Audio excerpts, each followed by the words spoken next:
Business Club de France des entrepreneurs avec Michel Picot. Bienvenue dans le Business Club de France des entrepreneurs. Cette semaine, une entreprise qui a dû et surtout su se transformer très vite. Mais tout de suite, le sommaire. Notre invité cette semaine, Jérôme Tricot, fondateur de la marque de bagages Cabuto. Son entreprise s'est transformée profondément pour cibler désormais les voyageurs urbains. On vous en dit plus et vous allez être surpris, vous allez le voir.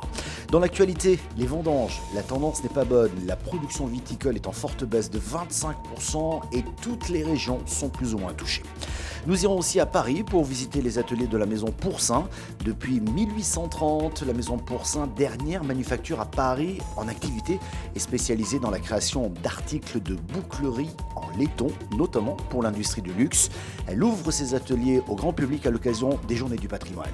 Enfin, nous partirons dans l'Aube pour rencontrer un éleveur et producteur laitier très connecté et automatisé, vous allez le voir. Soyez les bienvenus.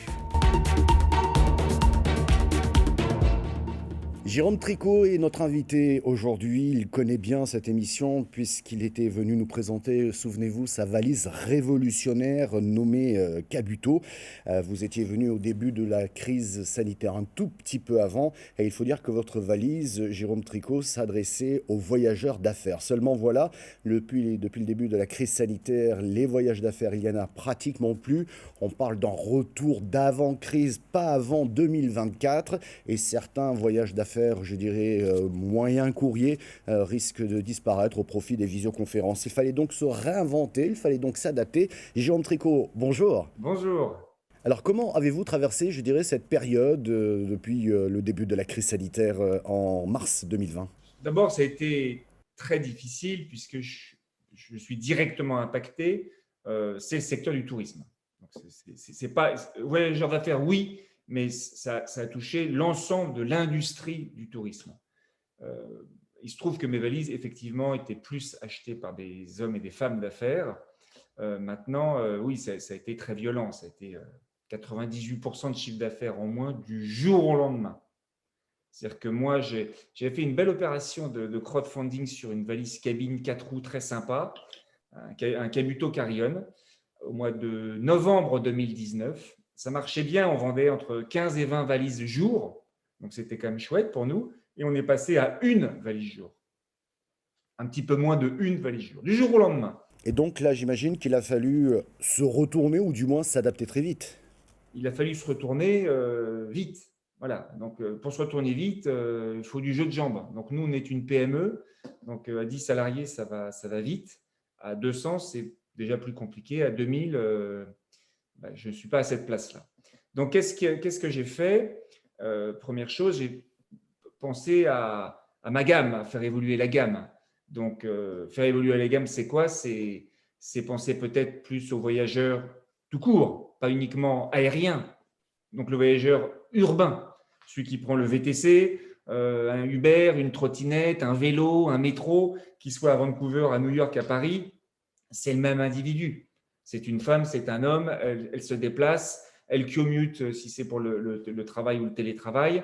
Et donc, j'ai décidé d'adapter mon offre. Et comme mes produits sont à chaque fois sur mesure, ce qu'on appelle custom made, tout est fait sur mesure, je n'achète rien sur étagère. Et donc, c'est long, le développement est long. Donc, j'ai travaillé pour accompagner le voyageur urbain. Donc, c'était des sorties à Venise. Là, j'ai sorti un sac à dos en crowdfunding d'ailleurs, le sac à dos Cabuto, qui est un sac à dos 100% extensible, qui double de volume, qui est très pratique et pour le business et pour le loisir.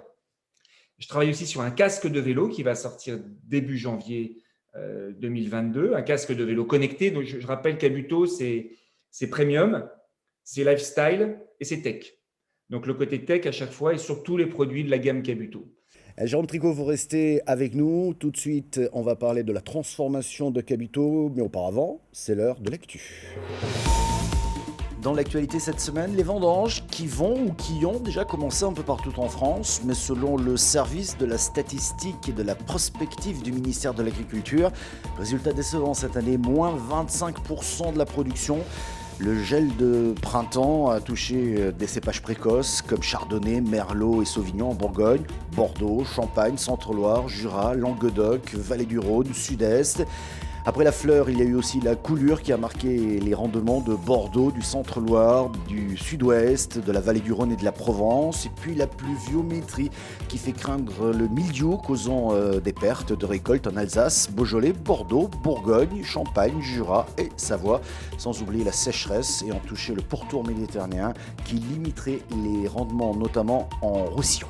Parallèlement, la demande mondiale de champagne s'affole avec le retour à une vie un peu plus normale. Les importateurs accélèrent les commandes, refont les stocks et anticipent sur les difficultés logistiques de fin d'année. Les maisons de champagne pensent égaler le record de 5 milliards d'euros établi en 2019. Dans l'actualité, notons les prochaines journées du patrimoine et pourquoi ne pas aller visiter peut-être un des derniers ateliers toujours en activité à Paris depuis 1830. Il s'agit de la maison Pourçain. Elle est bien connue des créateurs d'hier et d'aujourd'hui et fait partie du patrimoine, spécialisée dans la fabrication d'articles fondus pour la sellerie et les harnais d'attelage. Elle habille les chevaux des cavaleries royales et de la garde républicaine ensuite. Puis l'entreprise s'est transformée en fabriquant des boucles pour l'industrie du luxe notamment. Alors que pourront voir les visiteurs le week-end prochain? Karl Lemaire, directeur de la maison Pourçain, nous en dit plus. La journée du patrimoine, j'y suis attaché depuis un petit bout de temps maintenant, puisque c'est un moyen assez exceptionnel de voir une usine qui travaille comme au 19e siècle, qui travaille comme dans les années 30, dans les années 50, dans les années 60. Et au moment de la journée du patrimoine, eh bien, ils vont commencer par voir notre petit musée qui date de 1830 et évoluer jusque dans nos ateliers pour être en 2021 et constater qu'on fabrique toujours avec le même savoir-faire, avec la même passion et avec la même éthique, qui fait que le produit n'évolue pas dans sa qualité et reste tout aussi qualitatif pour aujourd'hui et pour demain. Jérôme Tricot est notre invité dans cette émission. L'inventeur de la valise intelligente destinée surtout aux voyageurs d'affaires a vécu difficilement, il faut le dire, cette crise sanitaire. La marque a continué son activité, mais l'entreprise a dû se transformer très très vite. Et vous vous adressez aujourd'hui avec de nouveaux produits aux voyageurs dits urbain. Il fallait donc se réinventer et pour cela, vous avez lancé une campagne de crowdfunding, une campagne de financement sur le site, je crois, Kickstarter. C'est bien ça? Comme tout entrepreneur, parfois, il y a des coups de chance qui arrivent. Alors, ça a été énormément de travail, mais moi, je le vois comme un coup de chance. On a fait cette campagne Kickstarter qui était quand même plutôt pas mal avec plus de 2000 ventes en moins de 30 jours. Mais il fallait l'honorer, cette commande, puisque c'est du crowdfunding. Donc, il fallait absolument aller produire ce que nous avions vendu. Donc, ce qu'on a vendu en novembre 2019, il fallait le produire vite pour pouvoir délivrer nos clients, qu'on appelle des backers sur ces sites de crowdfunding. Et donc, j'ai dit à mon associé qui, lui, s'occupe de la prod, c'est le patron de la prod, il passe 6 mois de sa vie en Chine, j'ai dit, par maintenant, il va y avoir un blocus, tu ne vas plus pouvoir quitter le territoire. Mon associé est parti à Shenzhen, il est parti en Chine la veille de l'annonce, comme quoi on fermait les frontières.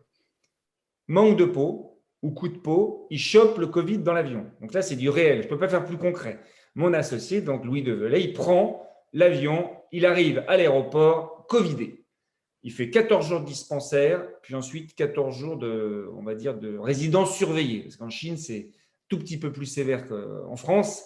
Et surtout, il y a 1 an, il y avait déjà les QR codes pour dire bonjour et les pistolets thermomètres sur le front pour aller au restaurant. Et là, je lui ai dit, parce que j'ai eu pas mal de demandes d'amis entrepreneurs, plein de copains entrepreneurs qui me disent « Jérôme, est-ce que tu n'as pas des masques ?»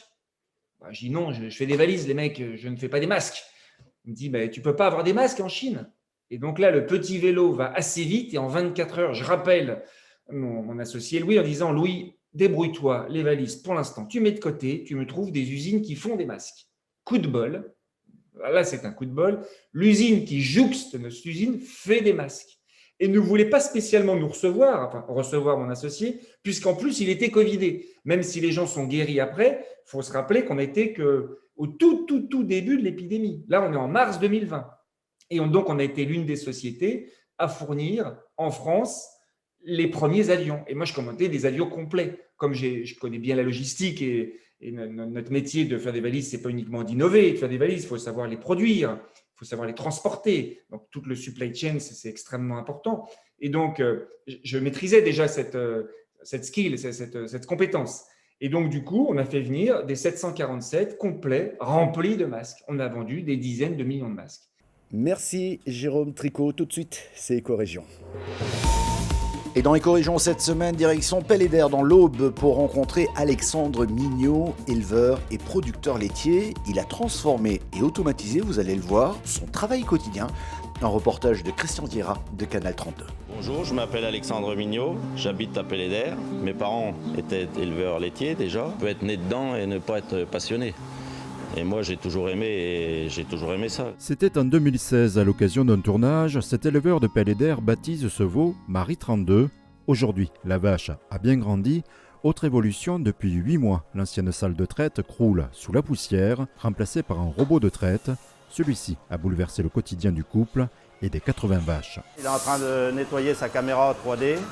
La traite, elle va durer 6 minutes. C'était un peu le but aussi de se libérer du temps. On peut partir en vacances. Fini 365 jours par an les traites qui fatiguent les articulations durant 4 heures, matin et soir, week-end compris. Les vaches, elles aussi, ont une vie quotidienne plus apaisée grâce à un circuit automatisé pour se rendre au robot, à leur rythme et de façon autonome. Alors elles ont des matelas, de l'air paillé, ventilation pour les périodes chaudes. Les vaches vont accéder après à une porte qu'on appelle intelligente, qui va les diriger soit vers la salle d'attente devant le robot, soit vers l'alimentation. Elle est libre d'aller vers le robot parce qu'elle a envie de se faire traire et elle est aussi attirée par les concentrés que l'on lui donne au moment de la traite. Le robot, vous voyez, il vient de rentrer, il vient d'identifier la vache. Il la reconnaît grâce à sa boucle électronique. Ensuite, le bras, il va laver chaque crayon, tirer les premiers jets, il va brancher chaque quartier pour traire la vache. Une fois que la vache est terminée, il va désinfecter les crayons. La vache peut sortir, place à une autre. Et les animaux, ils sont plus calmes. On les voit ruminer, chacune attend son passage. Autre avantage, un meilleur suivi du troupeau. Le robot est en effet capable d'analyser le lait et de relever le comportement des vaches. Les mammites, on va les détecter bien plus tôt. Après, une vache qui va boiter ou qui va avoir un problème gastrique, je ne sais quoi, on va la voir parce que sa production va baisser. Ça nous indique sur l'écran et sur notre smartphone. La vache peut être isolée et la soigner si besoin le plus tôt possible. Donc on voit des choses qu'on ne voyait pas avant, plus précocement. Et merci à notre invité Jérôme Tricot qui a su se réinventer avec ses accessoires pour voyageurs urbains dans la marque Cabuto. Retrouvez cette émission en replay vidéo sur le site de votre télévision, sur celui de l'émission. On est également disponible en podcast audio mais aussi sur quelques radios. Merci de votre fidélité.